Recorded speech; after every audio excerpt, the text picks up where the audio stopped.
এই ছেলেটার কাছে জন্মের পরই এমন একটা শক্তি ছিল, সে মানবদেহের সমস্ত অঙ্গকে সহজেই বিশ্লেষণ করতে পারে।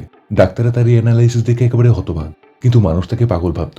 একদিন যখন সে একটা শপিং মলে গেল, ঠিক তখনই উপর থেকে একটা বড় কাজ পড়ে একটা বাচ্চা ছেলে গুরুতর আহত হয়। ঠিক তখনই থমাস বলে উঠে, এর গলায় চাপ দাও। এটা শুনে সেখানে থাকা একটা লোক তাকে পাগল ভাবলো। একটু ভাববার পর সেই লোকটা তাকে ট্রিটমেন্ট করতে দেয়। থমাস গলায় হাত রাখতেই ছেলেটা কথা বলতে শুরু করে। ছেলেটার পেটে একটা বড় কাচের টুকরো আটকে ছিল। থমাস তার দিব্য শক্তি দিয়ে দেখলো তার ফুসফুস কাজ করা প্রায় বন্ধ করে দিয়েছে।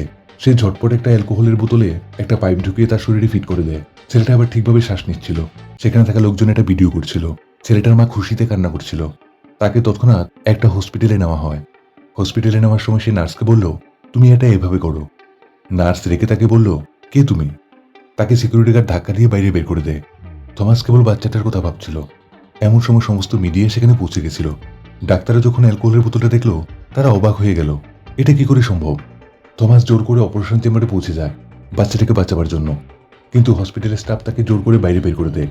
সে চিৎকার করে বলল, তার রক্তের এক্ষুনি প্রয়োজন।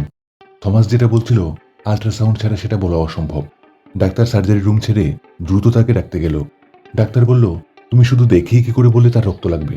থমাস বলল, ছোটবেলা থেকেই আমার মেডিকেলের নলেজ ছিল। এদিকে থমাসের ভিডিও ভাইরাল হয়ে যায়। কোনো মেডিকেল ডিগ্রি ছাড়াই সেই বাচ্চাটার প্রাণ বাঁচায়।